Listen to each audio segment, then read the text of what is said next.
alter one thing. I'm already into the 420, damn it. Legacy 420 has medicinal and recreational products down to a science, literally. With 2 biochemists on staff and a chief scientific advisor, every product is tested in the Legacy 420 laboratory. Legacy 420, Tyendinaga. Open 9 to 9 every day. Visit legacy420.com. So what are you doing? Nothing. Nothing? Why not? Trying to get on this Lifestyle Radio website. Sounds like a cool website. Yeah, it's alright. Oh, wait, I might have it. You might have it. You're listening to Lifestyle Radio. The opinions expressed during this show are those of the individual participants and do not necessarily reflect the opinions of their associated organizations or Lifestyle Radio. What's the matter with that cat there? Must be full of reefer. Full of reefer? Yeah, man. You mean that cat's high? Sailing. Sailing? Lightly. We now wander off the beaten path with an update from the Reefer Reporter. Hello and welcome to the Reefer Reporters. It's March the 11th, 2019, and we are live. My name is Al Graham, and News Hawk, Northern Ontario, Kim Cooper joins me today at the Legacy420.com news desk. We are here, as I said, live at 420radio.ca. Hello, Kim. How are you? I'm doing pretty good today, Al. Just astonished at the amount of stuff that's in headline news around the globe lately with cannabis news. Oh, big time. Like my computer's choking today, trying to load everything. So I got I got back at B and C here just in case. Well, I mean, when we're doing this, people got to understand we're reading these stories off of, computers and different devices like that. Sometimes we're sitting here with, 18 windows open so that we can bring you these headline news. So yeah, it's really hard on the systems that we're using. That's for sure. Oh, yes. I got the notice today when I was loading them up. You're running out low of memory, Al. Well, let's get right at her. As usual, we'll start with the federal level here in Canada. That's right, exactly. And this first story is interesting. Health Canada is looking into a cannabis company sponsorship of a charity event. Yeah, cannabis growth in the headlines once again. They were with Halo Labs, and they sponsored a kids, cops, and computers merry-go-round foundation event, and they're getting called out for it. They're saying that the event took place after legalization took place on October the 17th, even though it was planned for prior to the October 17th date. It's an infringement on the regs and the rules. No small organization or companies are allowed to advertise, so corporations aren't either. No, exactly. And the interesting thing about this, the Merry-Go-Round Children's Foundation, the honorary chairman is Bill Blair. Would he know the rules? Yeah, go figure. What this sense to me? Yeah. It's the guy that's leading the charge, for all of these regulations, and he's the guy at the helm of it all and is supposed to know everything that's going on, with his counterparts in there at Canopy Growth and all the people in government that he used to work with that now operate and run Canopy Growth. They're all partners here, and they're all buddies, and they all go out to lunch and dinner and drinks and everything else. No reason at all that everybody shouldn't have been on the same page with this. Oh, for sure, big time, and like Canopy Growth, basically was their logo was on the brochure that that people could see. But that's against the law. The Act stipulates, it says right here, the Act stipulates that it is prohibited to display, refer to, or otherwise use a brand element of a cannabis directly or indirectly in a promotion that is used in the sponsorship of a person, entity, event, activity, or facility. Yeah, Health Canada spokesman says they are gathering facts and information about the situation to determine whether there may have been an instance of non-compliance with the promotion prohibitions in the Act. in the Cannabis Act. So, I mean, they're looking at it. There's not really much investigating that needs to be done. The brochure is widely available. It was widely publicized, and the logo is front and center where it's not allowed to be. Yeah. The powers that be that did this know the rules. And they would damn well come after a mom and pop or a small company that went ahead and did this sign of infringement. So Canopy Grows, sorry, but you don't get a pass on this. Yeah, like, this is, people are getting charged left and right for things, and this happens. Like, something has to be done about it. It's not just a matter of, well, we didn't know, and basically that is what the president of Merry-Go-Round is saying. He says at the time of the event, the Cannabis Act was new. It wasn't clear whether branded elements could be used. Well, we've been hearing that well before October the 17th. They weren't going to be allowed to promote. Yeah, when Bill Blair sure, is they've gone the head and taken. Yeah, Bill Blair is the head of their foundation. That's not an excuse. I'm sorry, No. but that doesn't cut it. You know the rules. He wrote the rules. So yeah, no, you guys had access to the information if you wanted to find it. They knew damn well they were infringing, but they thought they'd get away with it because it was new. And they tried to do an end run around the regs to get their company logo on this prominent piece of advertising. And they got to be thanked for it. It says he was honorary chairman. Even if he was the honorary chairman, tell me he'd never ever seen the advertising for it. I'm sure he would have seen that at some point and say, hey, guys, you're not allowed to do that. Yeah. And just having his name on there makes the whole situation, they're all culpable because Bill Blair's name is there. You want to use a guy's name like the Bill Blair on your documentation, well, then you better make sure you damn well follow the regs and play by the rules like everybody else, because using that name makes you highly accountable, even more so than the average Joe. Yeah, no, that's right. And, it's they can look into all this and all that, but it's pretty obvious as far as I'm concerned that what they did wasn't supposed to happen, and who gets the wrist slapped, who knows, but for sure. Definitely something that we'll be watching, and if they don't get spanked, a lot of people will be pretty upset about that, because as far as we can see, it's pretty cut and dry, and if it was anybody besides Canopy Growth, the fines would probably already be levied. Yeah. Charges would have already been. We're not allowed to sell cannabis, but a licensed producer, as we've talked in the past, has been purchasing and had their license suspended, but yet did anybody get charged for it? Yeah. Speaking of suspended. Yes, speaking of suspended.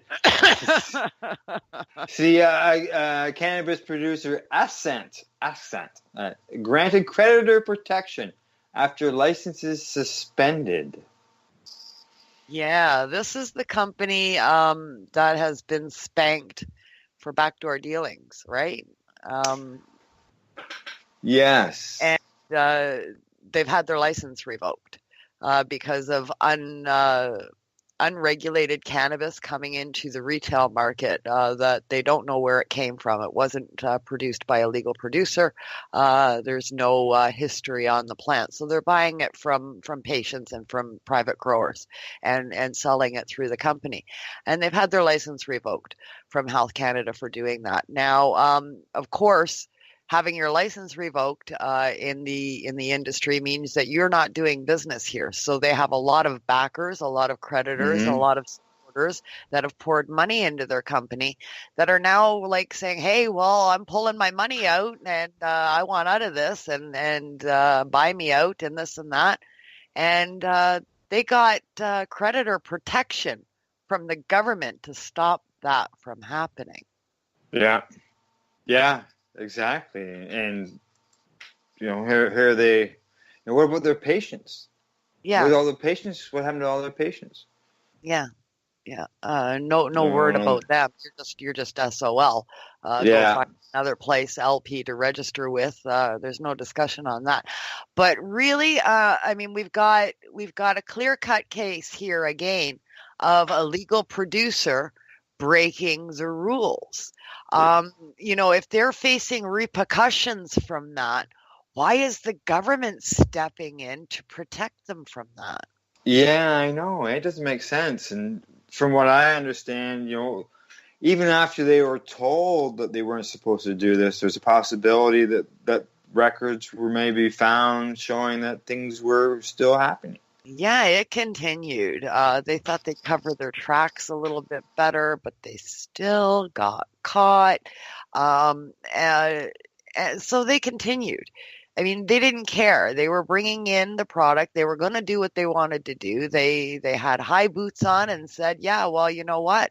We've got our LP license. That gives us free reign. We're just going to do this. You guys got caught. And now people are pulling their money out, and your company is feeling the financial effect. Why in the hell is the Canadian government protecting this company against those effects? We have hundreds and hundreds of companies going through problematic bankruptcies and stuff that could use the protection, that didn't do anything wrong. They followed all the right steps. They did everything right. And for whatever reason in the market, it didn't work out. And they're suffering, but we don't have the government reaching out to them. Yeah.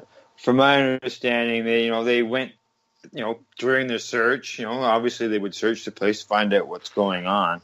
Were they lied to, misled about things during these investigations? Yeah. I mean, there's a clear path of a lot of wrongdoing, a lot of lying, a lot of trying to cover tracks, and the investigation is still ongoing. This is not a company that should receive Canada's protections under this act. There's no way. No. But they got protection. See if they sell stuff off. And nothing in here about the patients though. Yeah, nothing at all. So while under the protections, the company will Ascent will continue to do its day-to-day operations, and the proceedings do not include or impact the operations and activities of other subsidiaries, including ones that are in Oregon, Nevada, and Denmark. So, I mean, it's just so wrong on so many levels.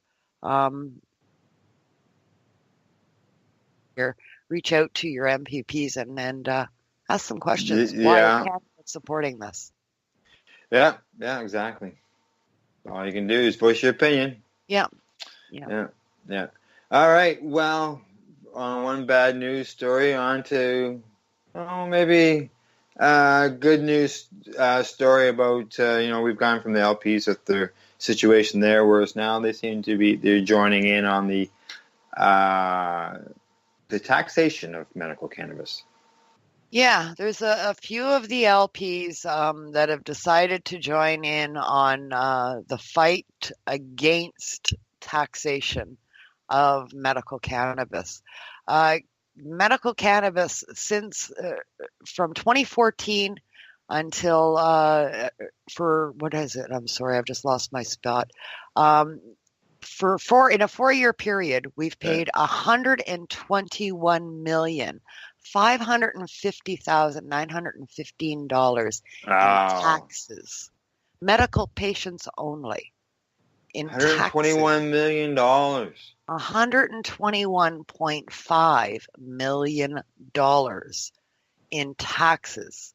No other medicine in this country is taxed. Cannabis is the only one.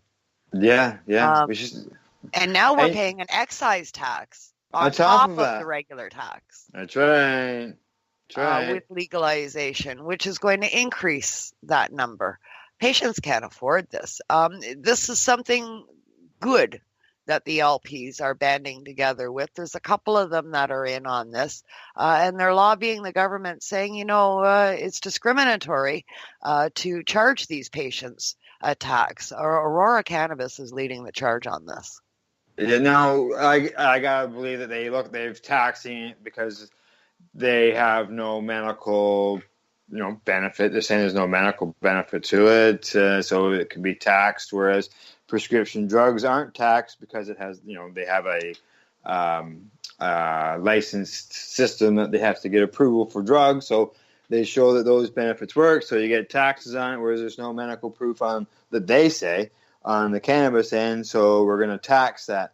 So are the licensed producers are they trying to maybe get that research and science to show that there is medical benefit so that we can get, that problem is eliminated?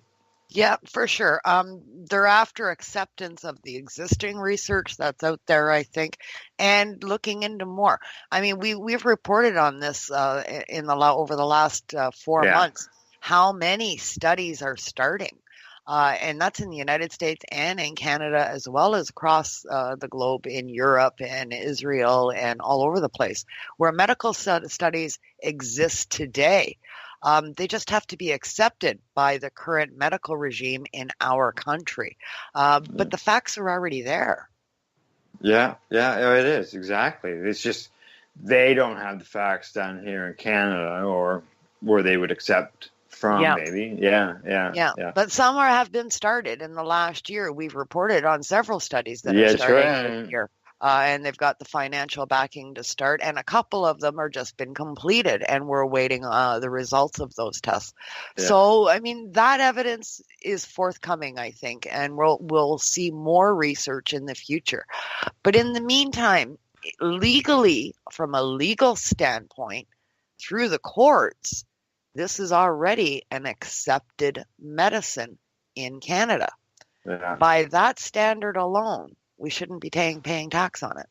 Well, according to the Finance Department, they say it would not be appropriate to speculate on tax changes, and the Department of Finance Canada regularly accesses the tax system and consults with stakeholders to ensure that our tax system is fair and efficient. I'll just chuckle at that statement. Yeah. The tax system is fair and efficient. Okay, we'll go with that. Yeah. Now, with all this said, they are allowing you to claim that on your income tax, right? Mm-hmm. Your medical cannabis that you purchased from an LP. Yep. But there are certain criteria that have to be met, which includes. What's this say? The tax break will provide a 15% credit on eligible expenses in excess of the lesser of $2,300 or 3% of the net income. Yep. So you've got to spend your deductible first, and then you get a percentage of what you spend after that amount back. And don't forget, this is based on income too. So if you're, say, on a pension of some kind, or any kind of a government assistance of some kind, if the numbers don't add up or equal to higher than what you've received in a year and were able to live, then you're not getting it back. There's a cap that's according to your income. You could have only spent X percentage of your annual income. So that's all you can claim. So there's a lot of little loopholes and criteria written in there as well when you do your taxes, that the average person on low income gets next to nothing back. Well, and here's a situation here where the president of CFAM, Gerald Major, is using an example of a young lady who's 26 years old. She receives $800 per month in disability support from the Ontario government. She has cerebral palsy, and she uses 8 grams per month, which is, she should be using more, I would think, wouldn't you? Yeah. Yes, right? Absolutely. And she's having that much because that's what she can afford. That's exactly. So it just doesn't make sense. And take the tax off. I'd like to see some of the taxes collected for the recreational cannabis. I like to see a percentage of it to go towards people on low income, like this example, in order for them to be able to afford to purchase cannabis. Yeah, absolutely. Or Let's divert better it over yet, to the medical market. get it covered by ODSP payments, all that stuff. Yeah, yeah. Well, we only have 3 provinces in Ontario right now, or in Canada right now, that are allowing it on their WSIB payments, and that's BC, New Brunswick, I think, and Ontario is the other. We'll get into that more of that later on in the show, actually. Yeah. Oh, yeah, that's right too. Sorry. No, not a problem. Yeah, but I mean, so it's evolving, but we do need it added on to the ODSP and the welfare system and the social services system that covers your prescriptions, just like it covers all of the others. And hopefully something that is realistic, not something that is far-fetched. That's right. That's right. Absolutely. Real world. Yes. All right. We got 2 more stories before break. The next one happens to deal with the non-smoking ways of taking cannabis. Yeah. Another story about another LP here in Canada. This one is on Aphria. Kind of 2 ways. I'm torn with this story in 2 different directions. Yeah. I like it and I don't. Basically, here's the bottom line. Aphria Canada has announced a partnership deal to manufacture and sell transdermal patches, which is a fantastic development for medication delivery systems for cannabinoid therapy. I mean, this is what we've been looking for. Great. You can use it anywhere. You get a maintenance dose that's steady all day long, bringing you great pain relief. So exciting news on the transdermal patch end. Could you drive with using the patch? Well, you can with using a fentanyl patch, so I don't see how this would be any different. You're basically getting delivered a low dose of cannabinoids into your bloodstream on a regular basis, and it's released through body temperature. They're manufactured to release a certain percentage into your bloodstream at your normal body temperature, geared to 98 degrees for the average human. So you get a steady dose all day long. Like any other medicine, when you've got a steady dose of it all day long, you're basically microdosing. You don't get high. There's no euphoric effect, but the pain relief effect is absolutely there. So you get the maintenance dose all day.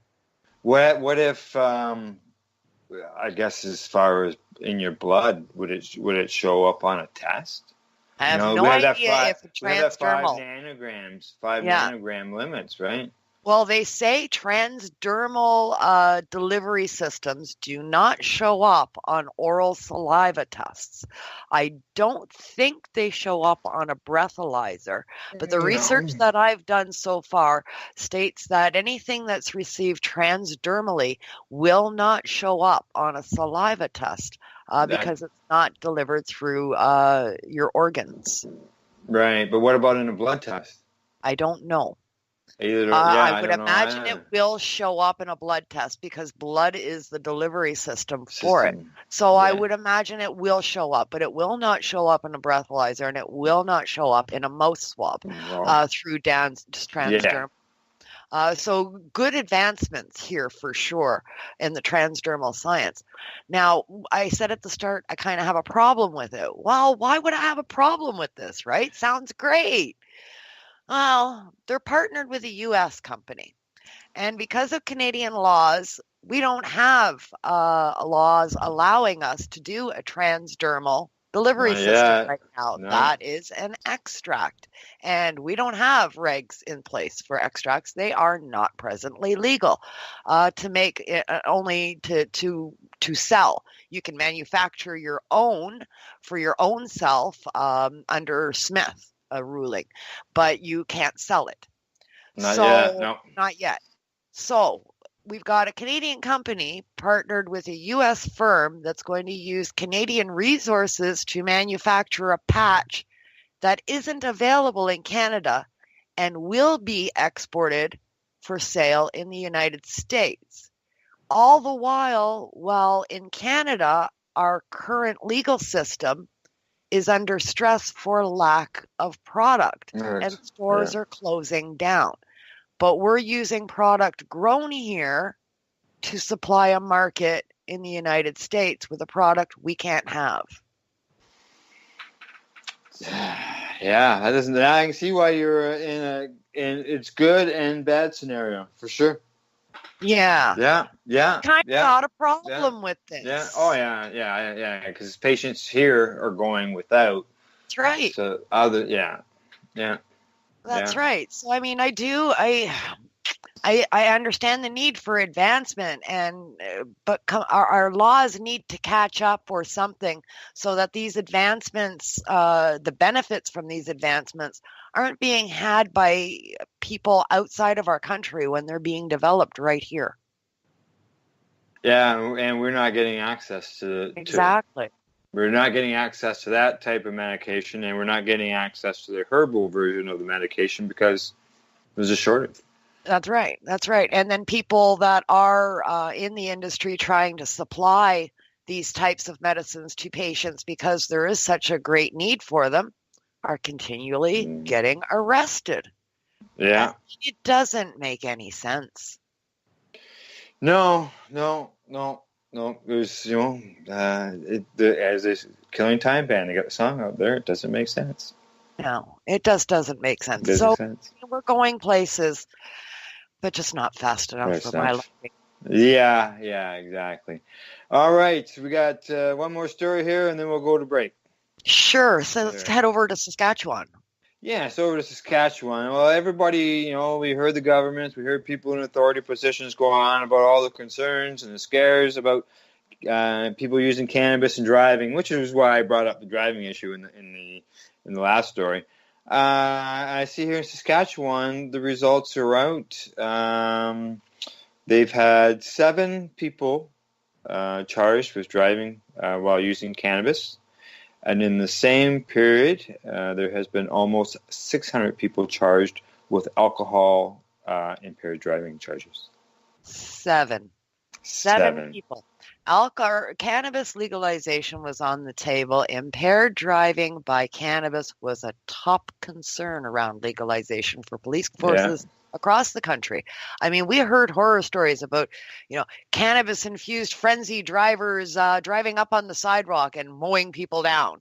This was actually in the news.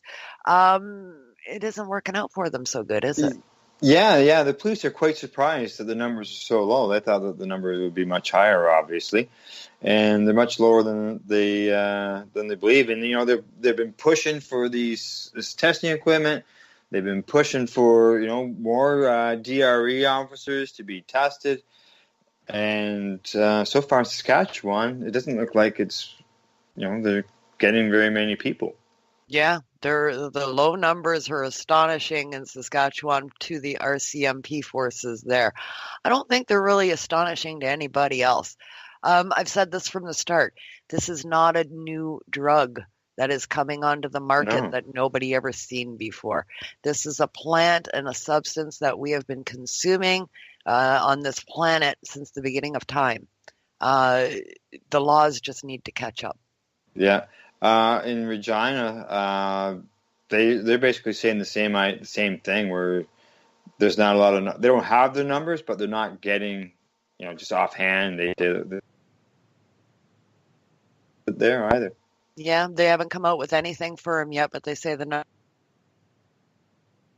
their largest impact overall right now is alcohol, not cannabis. Mm-hmm. And here's a quote from the police officers. They say, "I would say it has been a very positive few months as we step into this new era of legalization of cannabis." Wow, that coming from Regina Police is amazing to hear, and hopefully we'll prosper some change, right? Yes, hopefully it will. We'll find out in time. All right, Kim. What do you say? Break time? Sounds good to me. It's medication time. That's right. Kim and I will be right back after our session. Meanwhile, our listeners will hear. This is going to be different. They're going to hear a Russian news reporter as she breaks up, as she talks about how a Canadian plantation was busted, and it used 13 bears and a pot-bellied pig to protect its 2,500 plants.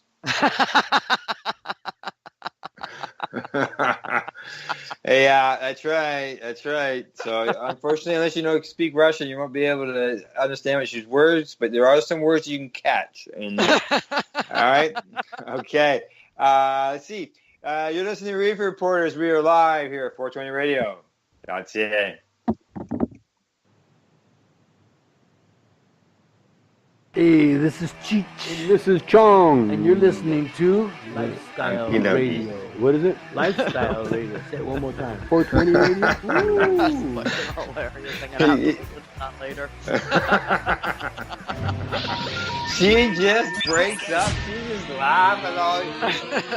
The actual video is subtitled. You're listening to Lifestyle Radio. It is. It's good. It's pretty funny. I know. Полиция Канады обнаружила плантацию марихуаны, охраняемую 13 черными медведями, сообщает The Canadian Press. Помимо медведей, на территории фермы, где росли более 2000 кустов конопли, также находились большой пес, вьетнамская веслобрюхая свинья и енот. По словам полицейских, когда они обнаружили плантацию, то увидели, что рядом с грядками марихуаны.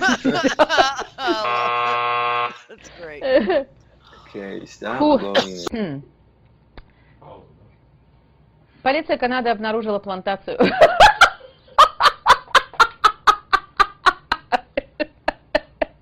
Ты кидал, блядь, какого там свинья делала?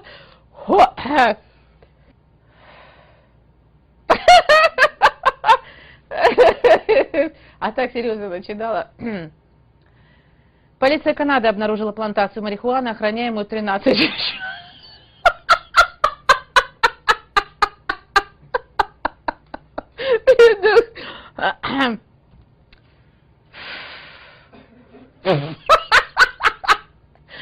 Ой.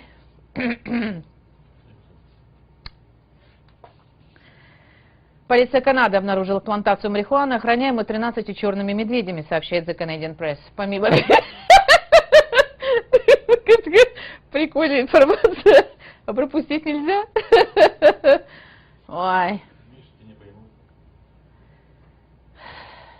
Полиция Канады обнаружила плантацию марихуаны, охраняемую 13 черными медведями, сообщает The Canadian Press. Помимо медведей на территории фермы, где росли более 2300 кустов конопли, также находились большой пес, вьетнамская весла.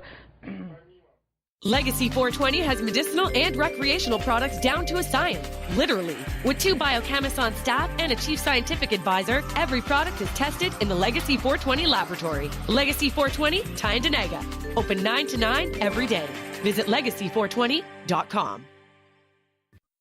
Are you looking for cannabis news, education, and people's opinions?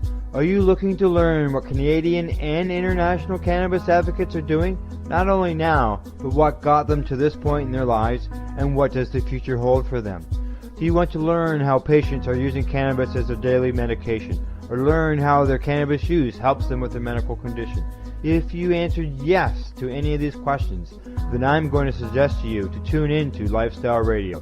Catch their live weekly shows and have your questions and concerns answered and find the experience you're looking for. Monday, catch your weekly news broadcast with the Reefer Reporters. Then on Wednesday, get several hours worth of cannabis public education. We get things started with Cannabis and Coffee with Tamarawana.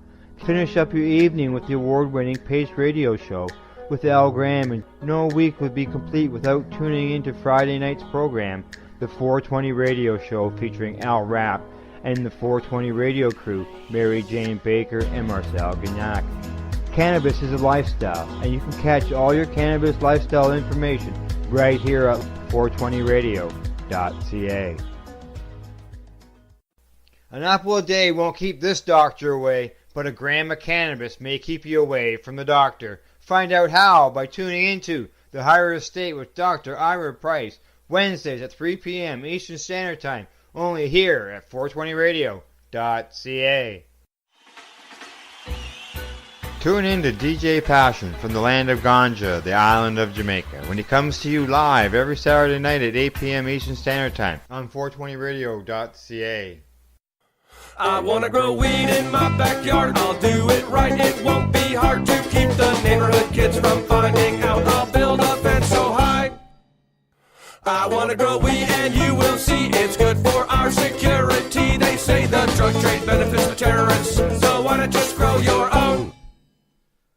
I want to grow weed like Washington, just like he did at Mount Vernon. He even separated males from female plants. It's written in his diaries.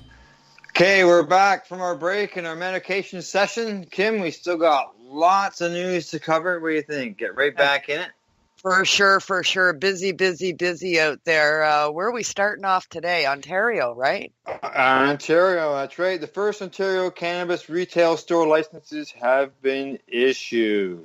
Yeah, the Toronto location will be on Queen Street near St. Patrick Street.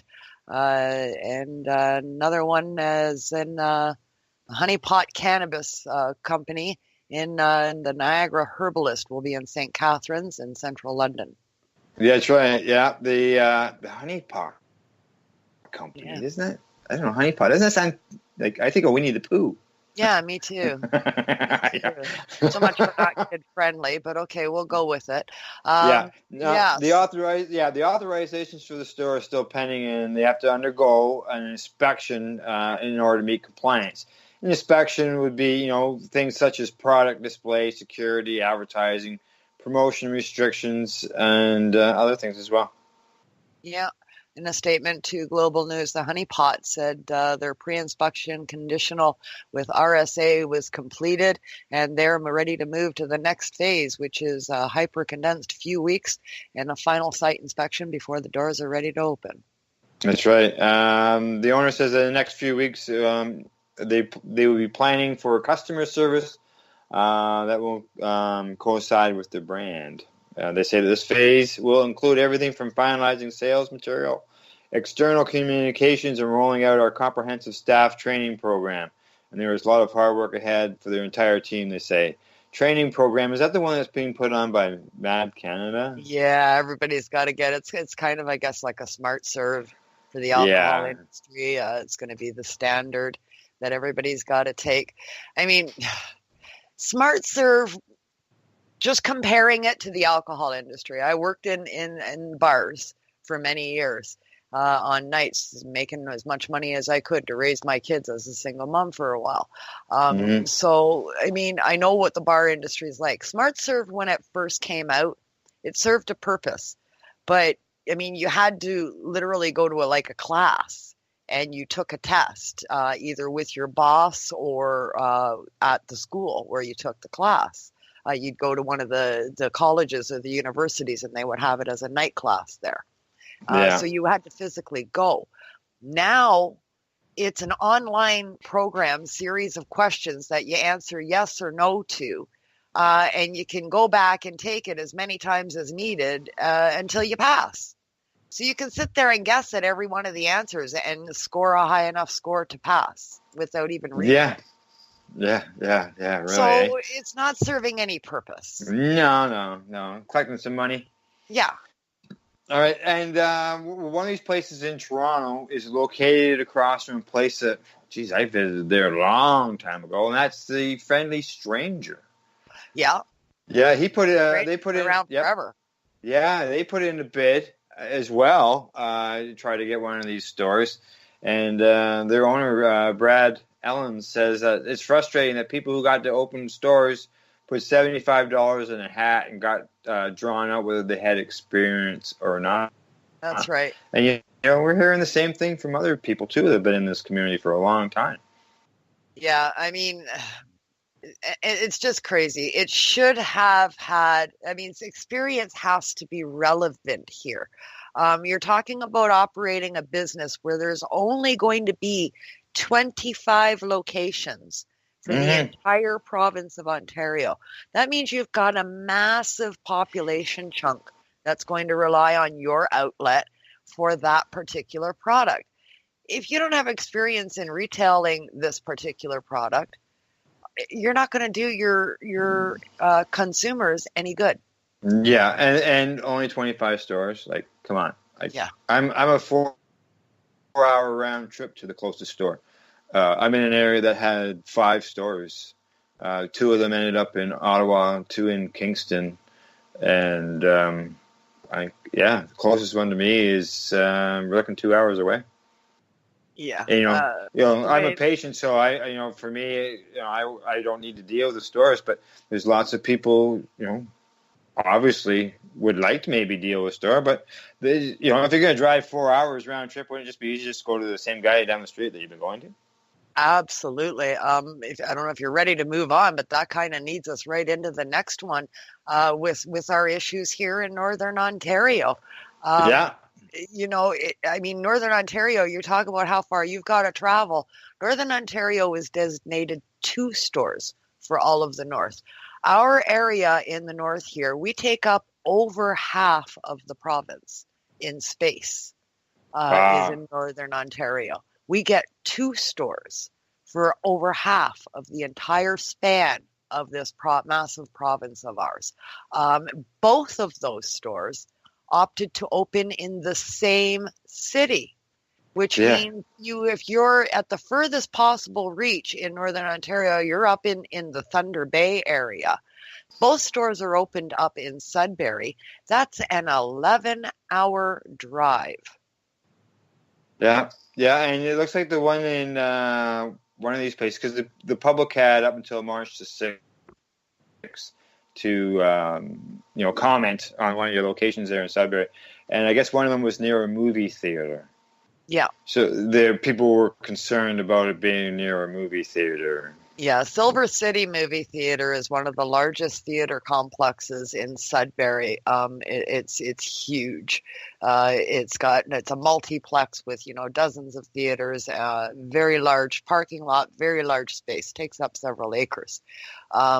So there's some concern that it's too close to that. Submissions are still coming in about that.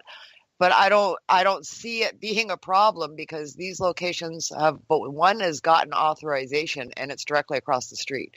Both locations are going to be on what they call the Four Corners, and it's kind of like the downtown hub, and it's kind of like our if you're in Toronto, our Yonge and Dundas area in Sudbury.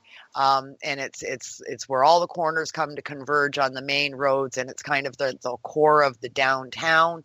And one is going to be on one corner, and kitty corner across the street is going to be the second shop.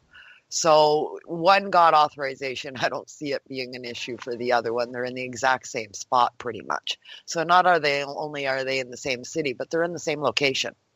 Yeah. That even makes it even crazier. Yeah. You got all that wide open space up there. Why would you want to be literally like in the same neighborhood? Yeah, they're both kitty corner across the street from each other, right there.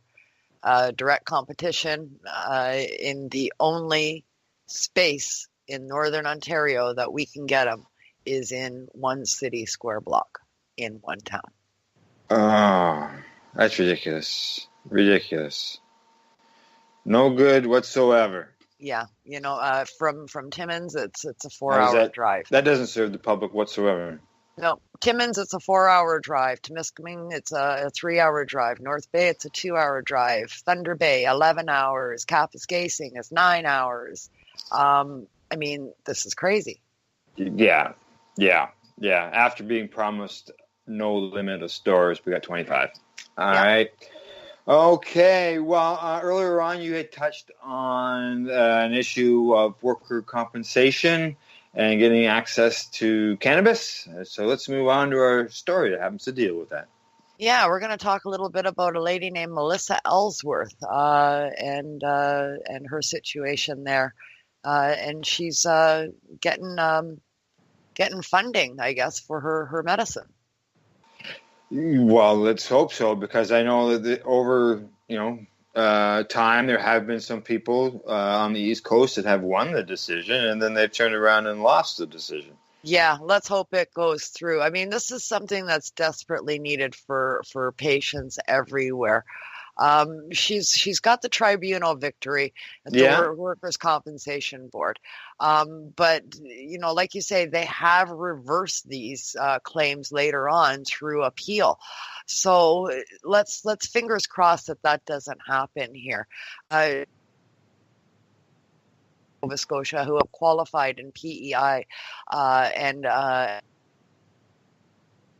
So the provinces aren't disclosing how many workers are being compensated for medical cannabis, but New Brunswick is so thought to know have the highest numbers right now with 71 people. 71 people using the government's paying for their cannabis. Yeah, through WSIB. WSIB, yeah. Oh, well, that's much higher than I thought it was.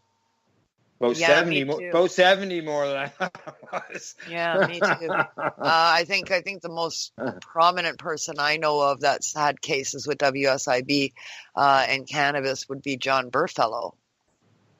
And that's out in BC. And he really brought the issue to the forefront of everybody's mind. And there's been several cases, I guess, quietly happening ever since then. Yeah. Well, as they say here, they're starting to see more evidence that it works, and more workers are asking for it. So they're starting to develop criteria and guidelines for all that. Yeah. Which I can see where it might be where a patient is maybe restricted to high CBD, low THC, may only be restricted to certain conditions like cancer, AIDS. Yeah. Yeah. I mean, I don't understand those restrictions. To me, cannabis should be the go-to medicine before everything else and before the opiates and everything else. Let's try this first and see if it works before we carry on to something stronger. But I can understand it's going to take a while to get people's mindsets in that direction with legalization only just happening. So. Yeah, well, one of the doctors says that if cannabis can help them in certain areas and there's evidence, then they're more open to all this stuff. But he also goes on to say that there's not enough clinical trials to actually go through this. And what are the side effects? And that was where we talked earlier about, the licensed producers about doing research. There's no science behind it. They're not happy with the research, but we've got LPs conducting profit-making enterprises making transdermal patches for delivery systems for a medical medicine that isn't even a medicine yet. I wish they would pour that money into research. They are doing some, but they got to do more. That's right. Let's see here. They say one of the concerns is they compare it to opiates. They don't. Yeah. The doctor says he's not sure whether opiates were properly researched, and here we are 15 years later having this big epidemic. Well, that ain't going to happen with cannabis. We know that.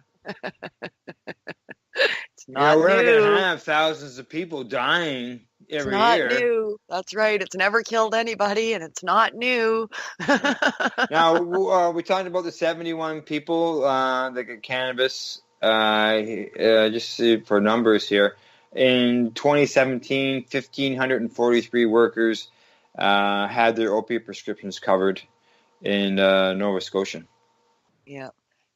Just going to speak to the last comment on this. It says when it comes to THC levels, there is limits set on the amount of THC that's allowed in the cannabis that is covered. In Nova Scotia, in the Maritimes, it's no higher than 1%. So it's basically hemp. In Ontario, it allows up to 9%. But now THC is reported to have therapeutic effects, but it also to be chiefly responsible for the psychotropic effects of cannabis, according to the Workplace Safety Insurance Board. I just, that bothers me. If you're given a prescription for morphine, or for fentanyl, or for Tylenol 3, or for Percodon, or Percocet, don't they get you high? Well, I would say so. I never had a prescription for them other than when I was in the hospital. Well, why isn't that an issue, and why isn't that being looked at? And why that's right. It's not cannabis. For cannabis. Why is that aspect is the only aspect that's being looked at for cannabis when it isn't looked at for other drugs? Yeah. Well, back to Melissa here. Yes, her claim went through with victory, but she had her prescription increased from 4 grams that was approved from the WCB. Now it's 5 grams, and they're refusing to pay that gram. back to a new fight. I So mean, she- really? yeah. I mean, would they refuse to pay for the extra 10 pills if you went from 20 Percocets to 30? No, I No. doubt they would. No, they wouldn't. Yeah. So now she's no, fighting they them again. She says this is the 8th time that she's been before tribunals, and she's won. Yeah, How many times well, does she have to win? She wonders. Yeah, every single time you have to change anything, or every single time they try and take it away from you, you're going to have to fight for the rest of your life, it looks like. That's why we need so desperately to have some change at higher levels on the medical front, for sure. Yeah, now the guidelines that have been issued in New Brunswick, PEI, and Ontario have set the maximum dose at 3 grams per day, but they do realize there are patients who need more. So obviously with Melissa, they must have, she asked for that 4 grams, so they gave her that 4 grams. Now she's asked for that 5th one, and they're fighting against it. Yeah, well, of course they are. Yeah, there you go. When it comes to THC levels, the Maritimes set a limit of no higher than 1%. Ontario allows up to 9%. THCs are, just crazy. Just crazy. I don't know. Well, I can't wrap my head around that. Well, it's good to see. I learned quite a bit just by going through this story today, because I looked at it as not being covered whatsoever. Yeah, well, some places they are, and they're just, it's very quiet. It's like they don't want any publicity on it because they're afraid other people are going to ask for it as well. For sure. So, they don't want the floodgates open, so to speak. But I mean, everybody's using it already as a medicine. Why shouldn't it be covered like everything else? Yeah. Oh, it doesn't have a DIN number. Oh, well, more paperwork for you. Oh, I'm so obviously bad for you. Patients are getting it covered through. We're hearing more about drug companies that are not drug companies, but insurance companies that are covering them. That's right. We know the WSIB government covers. Yeah, that's right. So doesn't need a DIN number to be obviously covered doesn't because they've found a way. Correct. Exactly. Yeah, they have found a way. Well, let's talk about another study. Yeah. This one's good for a chuckle. I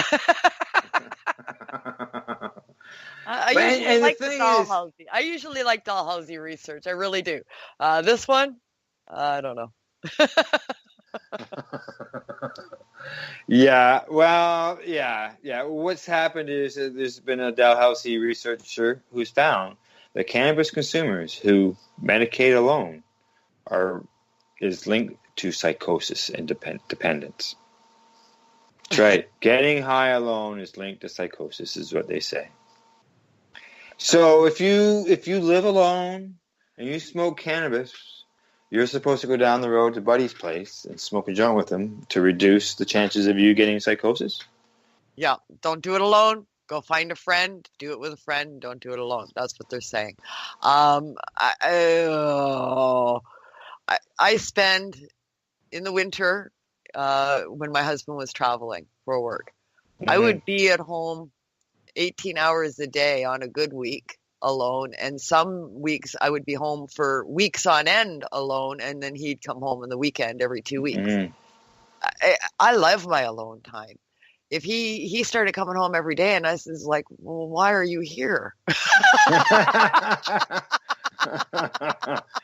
Well, this study was published in a drug and alcohol review publication. They found that people who smoke alone are more likely to use the drug more often. Also, they use it to cope with negative emotions or stress. Well, there are people who use cannabis for negative emotions, That's what it's prescribed for. Yeah, depression, stress. Hey, hello, I have Crohn's disease, which is connected to stress. Yeah, anxiety attacks, panic attacks. I have a toke, it calms me down. It's prescribed for that. Yeah. Well, this researcher who has a master's student in physiology and neuroscience says that's what they discovered. So they believe it's helpful to see if social content should be something that we should be targeting in prevention and harm reduction programs in the future. So we should be telling youth or adults or anyone who's using cannabis, okay, you should use it with other people, or maybe you should use it alone. Well, you know, we're all screaming for lounges here. Yeah, that's right. Right, and we Telling have people they stories on can't. that shortly. Yeah, exactly. You're telling people they can't do it communally because we can't have people over to our apartment because guess what? Our apartment is smoke-free. So nobody's going to gather outside on the corner at -20. Shouldn't Abby and them use this study as a way of saying, hey, Ontario government, this is why we need smoke. We need lounges. That's we right. Need patients. This is yeah. You can't have it both ways, right? You can't have it both ways. You want us to buy into this? Well, then why are you forcing us to be alone? Yeah, exactly. It just doesn't make sense. No. Yeah, this is crazy. There is a part in here I'm looking for that talks about that, you know, it doesn't, in the end, it doesn't mean that just because you're smoking alone, you'll end up with psychosis. That's right. These studies are largely based on your perception of the data. You know, so I mean, somebody else can look at the data and come out with a completely different frame of mind from it. It's all how we frame and perceive the data that we're reading, because they're all reading the same data. Basically, these scientists just go through the numbers and come out and extrapolate these theories based on the data. My question to the data is, you know, how many of those people were smoking because of the psychosis, not getting the psychosis because of smoking? Yeah, exactly. They are right. I mean, so it's all in your view and how you're interpreting those numbers. So that's something I would like to see more of. One surprise finding was that those who get high with others were almost 3 times as likely to consume alcohol at the same time. Yeah, see. No, do you see any alcohol in a vapor lounge? No, I don't. I've never seen any alcohol in a vapor lounge, and every vapor lounge I've ever been in has been usually you've got to stand there and wait for a seat.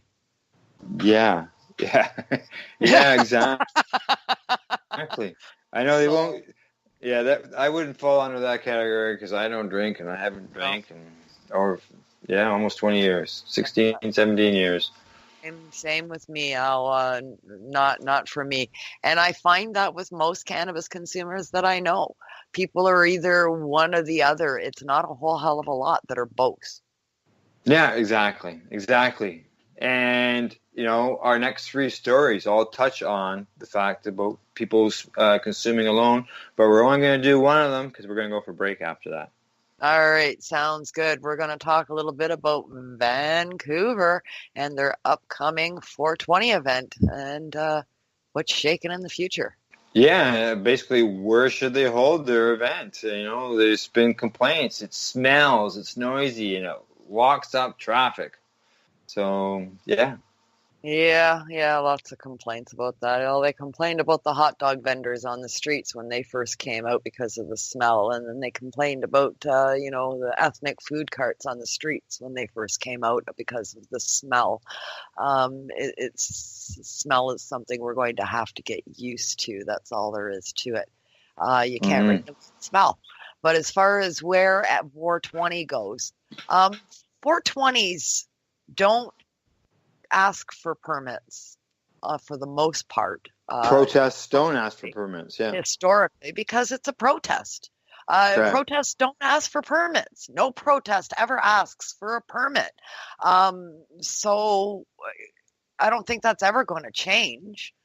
And as far as the city stepping in, they better make a very good deal that's accepted by the 420 committee that does this, because if they don't, it's just simply not going to happen.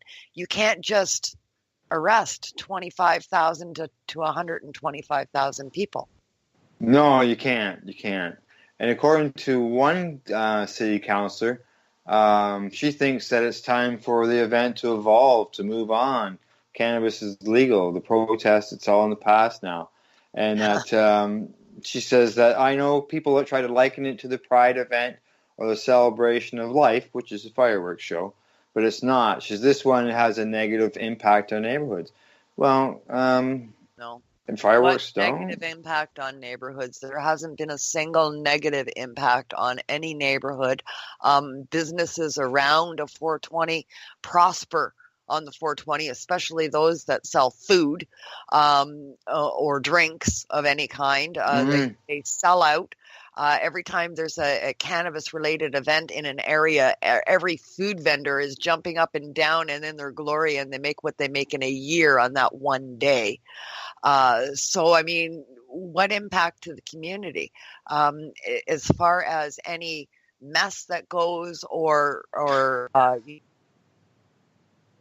standing on just from the amounts of people gathering, well, you know, how many fireworks event and how much toxins are put into the air from those events. I think it has more to do with this line. There are hundreds of booths selling products. It will be interesting. Yeah, that's what their problem is. Hundreds of people selling stuff. She says there's no need for hundreds of vendors to sell cannabis. It's now legal, and many vendors are selling edibles, which is still illegal. Well, people have been smoking cannabis at these events, and it was illegal all this time. But one suggestion has come up. Is basically the bottom line. Nothing's changing for us because the laws still haven't changed enough for us to stop protesting. Correct. They're still infringing on our rights. They're still putting people in jail. You know, we still don't have products available that we've been using as patients for over a dozen years. And now you're telling us that all of a sudden, because you made it legal, we can't use them anymore. Yeah. Well, you know, these are all our reasons to protest. Well, they've suggested the P&E land. That would be where they have their big expos and stuff like that. That's their fairgrounds. Yeah. And so it's been suggested that they go there, but it turns out that they say no, there's not enough space. There's insurance problems, costs with paying union employees, green space damage. Proximity to residential areas. So what they do, they passed a motion to prevent city council from forcing them to do it, to take it. So P&E said, nope, you're not passing the buck over here, and we're going to pass some regs saying that we're not going to allow you to ever force us to do that. You know, city council is going to have to live with the fact that this is a huge protest that happens every year and will continue to happen until they fix the laws. If they want the protests to stop, it's pretty easy. Fix the law. That's what I've always said. Just because it's legal doesn't mean that we stop the rallies. Got to keep going. You haven't done it right yet. We've still got people going to jail. We've still got raids happening. We've still got an infringement on our rights. And you still haven't met the principle of the decisions under the court rulings for medical patients. So until those things happen, we'll protest. Yeah, that's right. That's right. Okay, Kim, time for another break. Another medication session. Okay, Kim and I will be right back after the session. Meanwhile, you guys, our listeners, we'll hear more of that Russian report. Yeah, you'll hear more of that. We got more coming up. Okay, and that's that one with the 13 bears and the pot-bellied pigs protecting the garden. And our listeners are also going to hear some more Gitmo when they come back. You're listening to Reefer Reporters. We are live here at 420radio.ca. So what are you doing? Nothing? Why not? Trying to get on this Lifestyle Radio website. Sounds like a cool website. Yeah, it's alright. Oh, wait, I might have it. You might have it. You're listening to Lifestyle Radio. Помимо медведей, Горюша, быстрее надо переключать. Еще не дочитала. Помимо медведей на территории фермы, где росли более 2300 кустов конопли, также находились большой пес, вьетнамская веслобрюхая свинья и енот. По словам полицейских, когда они обнаружили плантацию, то увидели, что рядом с грядками марихуаны сидят медведи.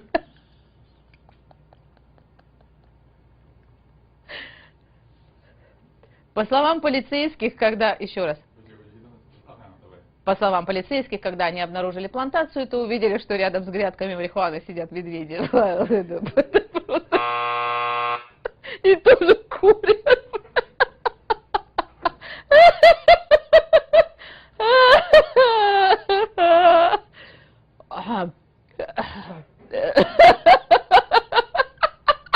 Все 13, блядь.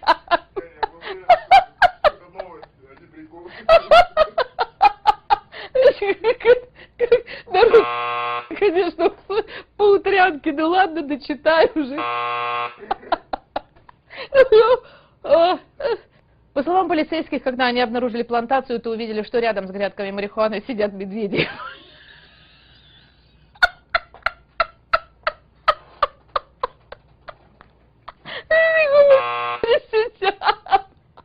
Хоть бы стояли уже, ладно. Are you looking for cannabis news, education, and people's opinions? Are you looking to learn what Canadian and international cannabis advocates are doing, not only now, but what got them to this point in their lives, and what does the future hold for them? Do you want to learn how patients are using cannabis as their daily medication, or learn how their cannabis use helps them with their medical condition? If you answered yes to any of these questions, then I'm going to suggest to you to tune in to Lifestyle Radio. Catch their live weekly shows and have your questions and concerns answered and find the experience you're looking for. Monday, catch your weekly news broadcast with the Reefer Reporters. Then on Wednesday, get several hours worth of cannabis public education. We get things started with Cannabis and Coffee with Tamarawana. Finish up your evening with the award-winning Pace Radio Show with Al Graham, and no week would be complete without tuning into Friday night's program, the 420 Radio Show featuring Al Rapp and the 420 Radio crew, Mary Jane Baker and Marcel Gignac. Cannabis is a lifestyle, and you can catch all your cannabis lifestyle information right here at 420radio.ca. An apple a day won't keep this doctor away, but a gram of cannabis may keep you away from the doctor. Find out how by tuning into The Higher Estate with Dr. Ira Price, Wednesdays at 3 p.m. Eastern Standard Time, only here at 420radio.ca. Tune in to DJ Passion from the land of Ganja, the island of Jamaica, when he comes to you live every Saturday night at 8 p.m. Eastern Standard Time on 420radio.ca. Legacy 420 has medicinal and recreational products down to a science, literally. With 2 biochemists on staff and a chief scientific advisor, every product is tested in the Legacy 420 laboratory. Legacy 420, Tyendinaga. Open 9 to 9 every day. Visit legacy420.com. I wanna grow weed, it's just a plant. The stupid government says I can't, they'd rather I get hooked on prescription drugs or drink myself to death. I wanna grow weed and you will say, hey, that smells good. When you smoke the J, you'll find that I am most hospitable. To not would just be rude.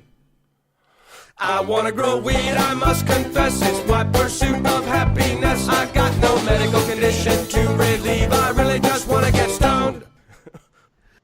Okay, we're back from our medication session as well as checking on the dog. Kim and I still have lots of news to cover here for our Reefer Report. So, Kim, we better get at her. Yeah, for sure. So much on tap. I know. We still got 7 more stories to go.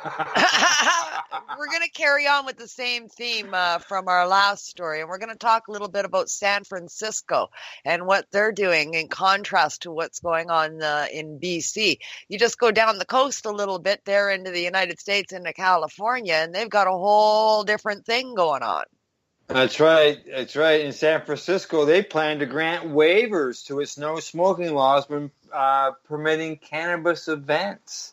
Yeah, so they're looking at all these cannabis events and they're saying, well, you know what? We can't stop them. There's nothing we can do about it. So we might as well give them some waivers, and we're going to grant exemptions so that you're not actually breaking the law during the event. Smoking will be permitted. That's right. They say in working with city departments on this ordinance, it became clear that permitting consumption would violate some of our health, park, and other municipal codes restricting or prohibiting smoking.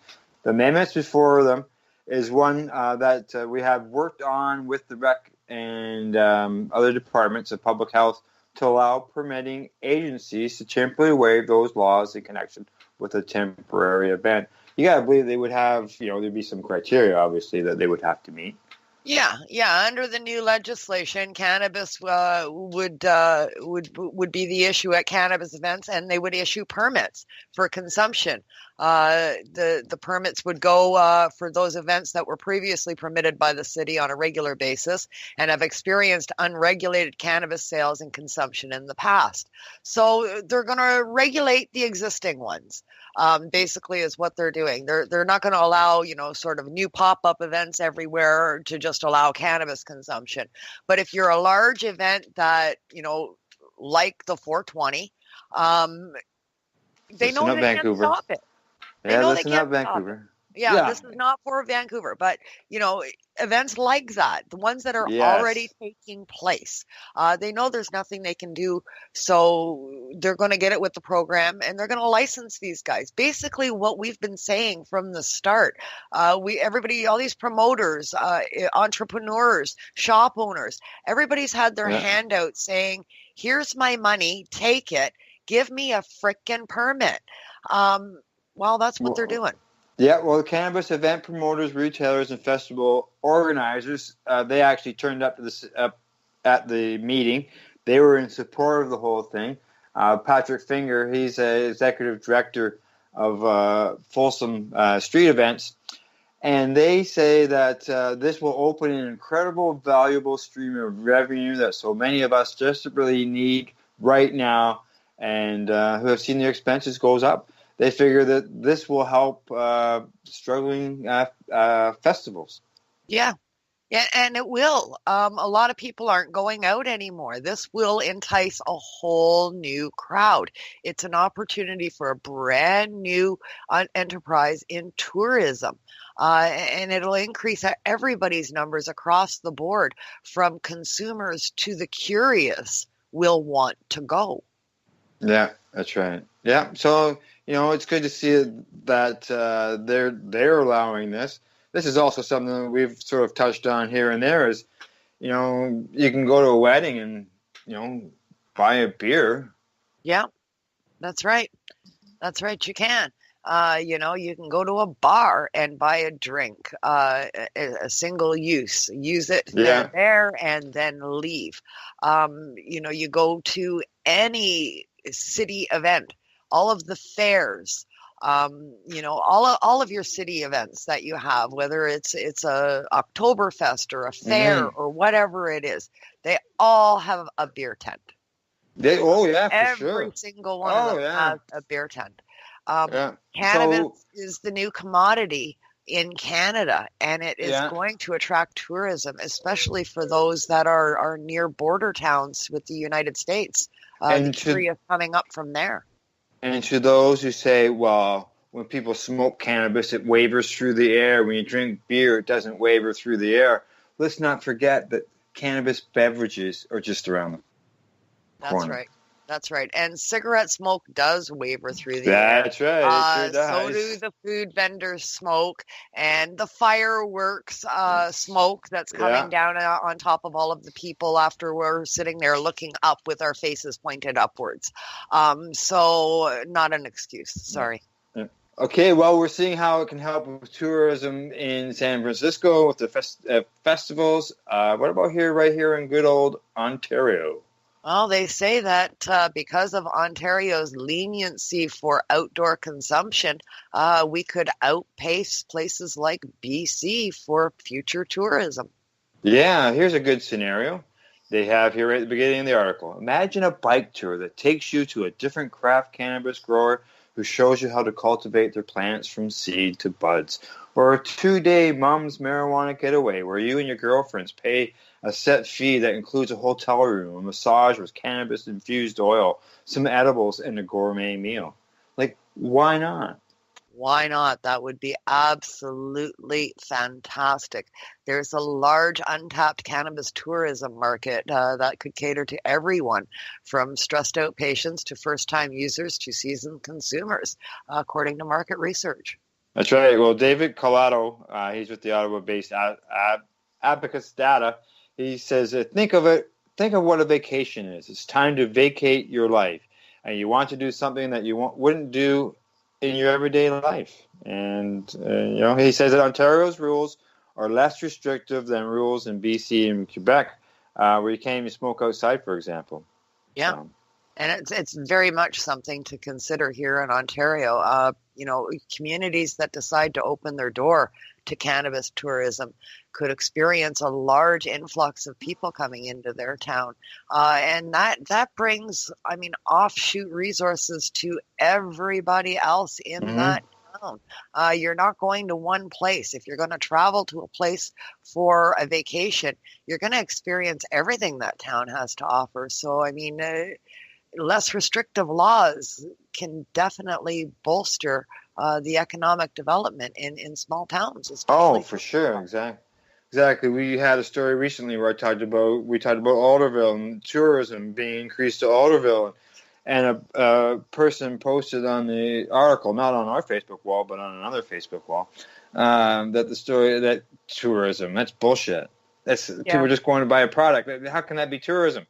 Well, people go places from one area, out of their regular area, to another area, and they purchase something in that town, I'm for not example, driving 3 hours to go to one store. No, exactly. If you have a busload of people who come to your town so they can check out your, let's say, your fancy rose garden that everybody comes around from, your business, your rose business, and they're going to buy a rose when they leave. Does it matter whether the person bought a rose or bought a cannabis bud? They're still a person who's traveling. They're still tourists. That's right. And travel. Went there for that in that town while they're there, whether it's stopping to get something to eat. Yes. They're going to be involved in your town. Nobody travels that length of time to go to one place. Yeah, exactly. So, there is cannabis tourism out there. That is for sure. There's no doubt about that in my mind.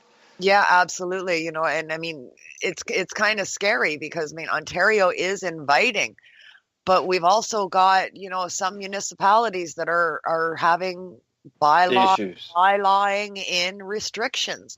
We've got communities like Richmond Hill has decided to go smoke free on their city streets. Will visitors know that?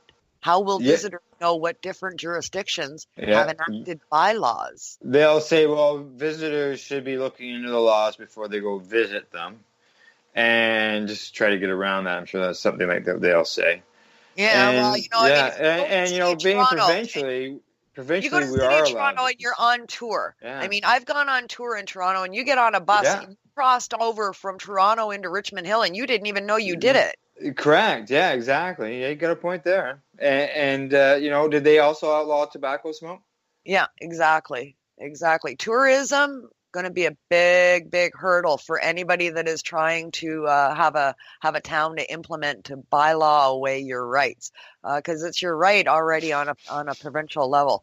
Bylaws shouldn't be able to take that away from you. Nah, yeah, exactly. All right, well, let's move on to our next one, because this one's all about maybe a little bit of education, so those type of bylaws don't happen. And that's the fact. It's a serious degree when students are now majoring in cannabis at colleges. Yeah, people used to laugh, you'd say, oh, what, you're taking pot in school? Yeah, right. It was a big joke. No longer a big joke. 4-year degree.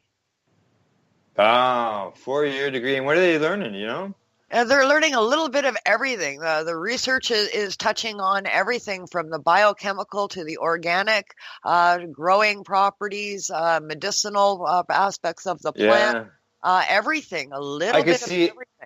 I could see it breaking down, sort of like when someone goes into law enforcement, they have all different options of different types of law enforcement that they could go into. And this would probably be something along the same line where it could actually branch out. Yeah, well, you would choose your focus, whether that be market research focus, cannabis trends, pharmaceutical, lab assurance, that kind of thing. You choose your focus. You're going to get a touch on everything, but like a medical doctor or anything else, you focus on one area, and that's your main research aspect. But yeah, it's all you walk away at the end with a 4-year degree in cannabinoid therapy. Yeah, well, it looks like this 4-year degree, 300 students from 48 states are getting involved in that. They say that they won't be growing the cannabis, which was recently legalized in Michigan, so this is out of Michigan. So the students will learn to measure and extract medicinal compounds from plants, and they use other plants as examples, and they can transfer that knowledge onto cannabis. Yeah. So what they do with the one plant can easily be translated to another plant. Right. The properties will be different that they're extracting, but the method of doing it is pretty much the same. So they get the education without actually having hands-on to the plant. We have research going on and studies going on in universities here in Canada, and they are in fact growing hemp in their classes here in Canada because of legalization. They say that all graduates are going to be qualified to be analysts in lab settings, and noted that these job positions, starting right out of the gate, can pay $70,000 a year. Big dollars. Big dollars. But I mean, compared to any other course, it's on par. Yeah. It doesn't talk about what it costs to do the course, but it looks like you can make some money when you get done. Yeah, but compared to any other course, when you walk away, it's on par. So you've got a choice to, if you're interested in this kind of thing, you can actually now get a degree in it and learn it in school and walk away with a good paying job out of it when you're done. Huge step forward to where we were a few years ago. Yes, and there's nothing wrong with a good paying job. That's right. All right. Universities stepping up on this. Yes, that's right. Talking about education, research, and all that, we got another research story here, and that is the fact that in Israel, they're finding that older adults dealing with dementia and stuff like that, they're doing some research on. Yeah, this came up in our news before, and another conversation is out, and they're talking about new results of a new study that they've done with older adults. So Israel, I mean, they're at the top of their fields for cannabinoid research for sure. They have done more than any other country has done on the planet, and they're saying that cannabinoid therapy is doing wonders for the aging. Yeah, they say that they describe the results of a prospective study on the safety and efficiency of medical cannabis in the elderly, conducted in collaboration with the medical center, which was recently published in the European Journal of Internal Medicine. The study evaluated the response to medical cannabis of patients over 65 with conditions including cancer and its associated pain and treatment side effects, neuropathic pain, and Parkinson's disease, among others. Yeah, the statistical analysis revealed that after 6 months of treatment with cannabis, patients reported a significant reduction in pain levels, an improvement in the quality of life, and perception that the treatment was effective for their condition. The most common adverse effects was dizziness and dry mouth. Yeah, exactly. Which can be adjusted by strain, dosage, or there's lots of medicines that we take that say take with food. That's right, and proper hydration, just continual proper hydration as well. For a lot of these times, that'll take care of it. But I mean, when you consider that is the entire list of symptoms afterwards. Compared to the pills that they take, the list is taller than we are. Yeah, for sure. They said that a surprising part that they noted was that they noticed that there was a reduction in opioid use by these patients that were using cannabis. Yeah. Yeah, and they say that there are places where people are disqualified from using cannabis if they're using opioids. Yeah, which is just ludicrous. It's the whole thing is ass backwards. So a significant study that I hope the people that are looking for studies look at and take into consideration here. More and more we're seeing these studies coming out. We need to be looking at the stuff coming out of Israel, that's for sure. Yeah, one doctor says that, well, it was an assumption that cannabis would have a sedating effect on the patients. It actually seemed to improve mental functioning as well. Yeah, it made them more alert because they weren't on the opiates. They were taking less opiates, so they became more cognitively aware and more in tune with their life, and they had a better overall life. Yeah. Now, the next study they say here, which would be interesting to find out, and that is to deal with patients who are suffering from poor nutrition. Yeah. Good. Increase your appetite, right? That's right. Know all about that one, that's for sure. Crohn's. Yeah, I mean, we've got a lot of patients these days using cannabis, throughout Canada and the United States. And in the United States, they're legalizing it everywhere for medicinal use. And they recently did in Missouri, but not quite soon enough. Yes, very disturbing story here for sure in this next one, and talking about patients in hospitals. And this is the fact that a cancer patient was in the hospital and the police raided his room. Yeah, in the hospital. In the hospital, armed, uniformed police entered this man's room, cancer patient in the hospital getting cancer therapy treatment, and began basically what people are saying is an illegal search of his property because a security guard complained that he smelled cannabis and called the cops. Yes, very disturbing. Now, from my understanding, this fellow doesn't smoke his cannabis. He takes it as a capsule. That's right. He's on oil. Yeah. He's on oil. He was consuming his cannabis oil in capsules.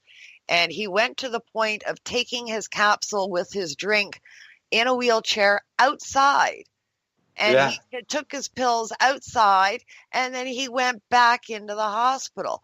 Now, from what I understand from conversations that I've had recently, he was talking about this while he was outside taking his pill.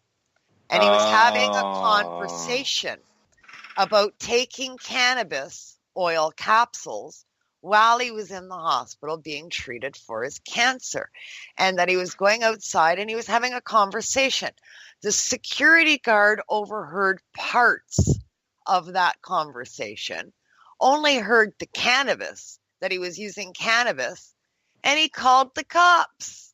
Wow, that's brutal. Just so you know, the police officers, because of the social media backlash, have received threats. Yeah.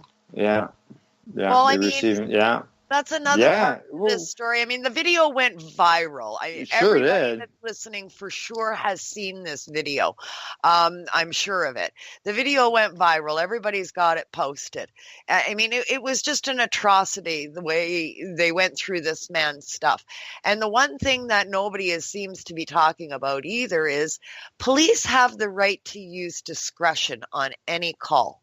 If they arrive on scene, they see that it's a non-starter. It's something that they shouldn't have been called for in the first place, in their opinion.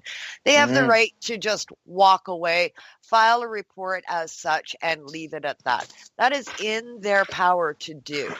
It's discretional use. Especially when the citizens have voted on allowing medical cannabis. That's right. They voted in November. It doesn't come in effect till July. And, obviously this is a patient that couldn't wait. The guy's in the hospital. Yeah. How much more proof do you need that the guy is a patient? Yeah. And the security guard outright lied, said he smelt it. There was nothing to smell. Nothing to smell. That was a lie. He was eavesdropping on a conversation. This was being broadcasted live on Facebook when all this was going on? Yeah. He just hit broadcast live. And then when he was unable to continue recording, his wife recorded it as well on a second phone. She was recording, not live, but recording. So there is other video besides the one that went live. There's other video. Yeah. Well, there's a full-length video that shows the entire scene, the entire conversation in its the full thing. So yeah, it's. I mean, cops could have used discretion there. They could have used discretion and walked away, had a conversation with the security guard about exactly what he saw, what exactly took place. And if the security guard stuck to his guns that he smelled pot or whatever, if it was proven, now it's proven there was no pot to smell. The security guard needs to get fired. Yeah, well, according to the police chief, now this is a very familiar line. According to the police chief, he says that there were more events that took place than what were shown on Facebook Live, which were recorded on the officers' body cameras, but they declined to give more specifics. They always say, well, there's more to the story than what you saw. Well, provide it. Well, show it. The Don't other just side, say it. Nolan has. Nolan and his wife have done that already. There's follow-up articles out there, and there's a website available that shows the entirety that was filmed by Nolan's wife. So the entire video is out there, and I've watched it.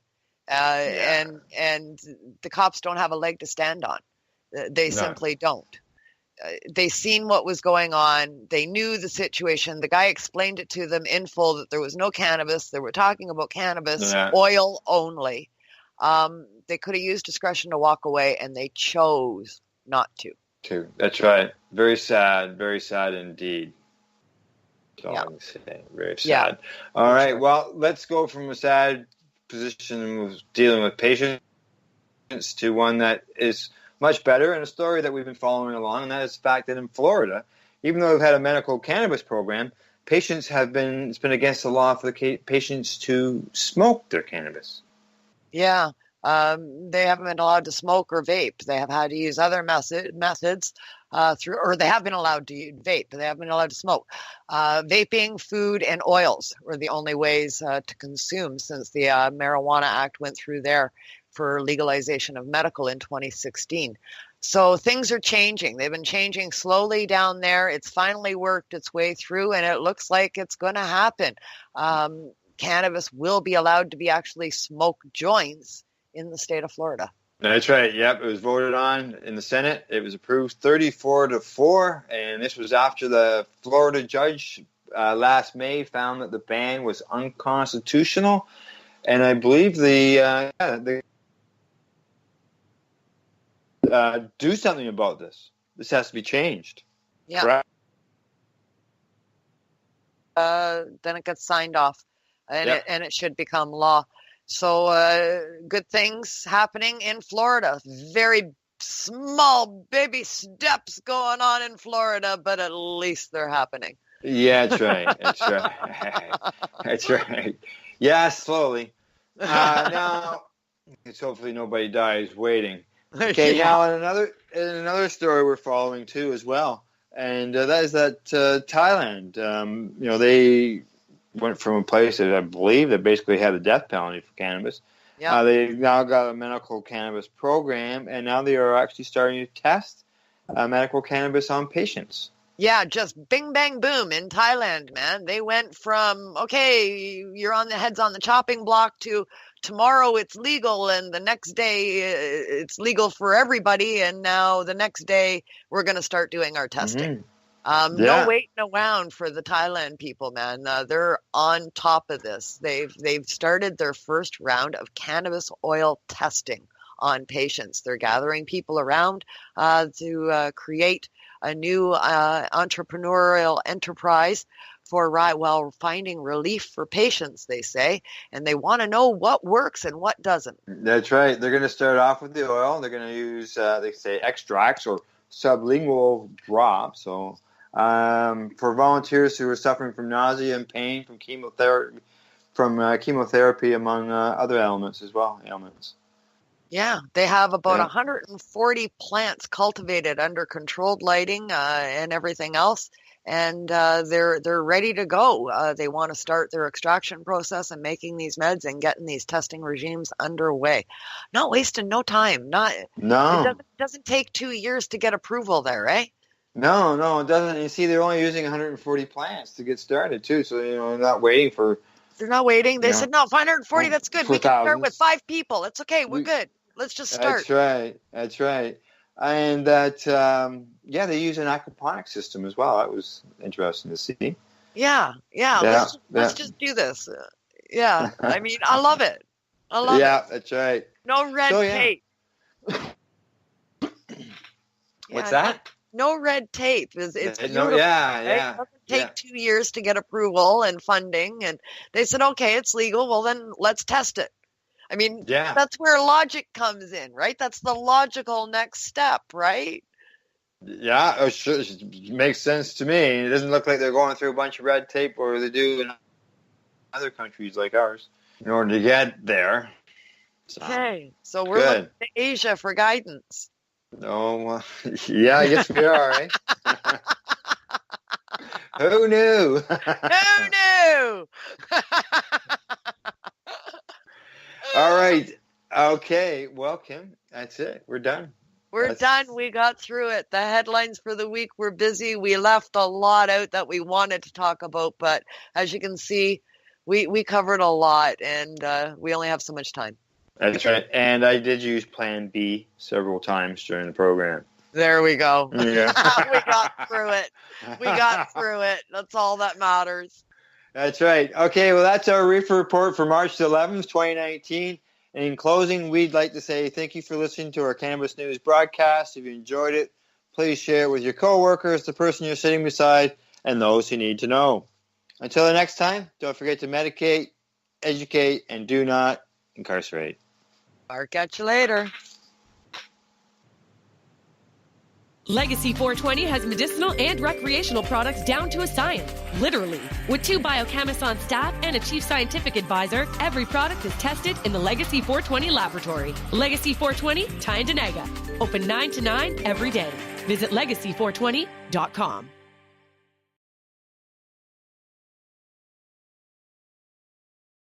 So what are you doing? Nothing? Why not? Trying to get on this Lifestyle Radio website. Sounds like a cool website. Yeah, it's alright. Oh, wait, I might have it. You might have it. You're listening to Lifestyle Radio. The opinions expressed during this show are those of the individual participants and do not necessarily reflect the opinions of their associated organizations or Lifestyle Radio.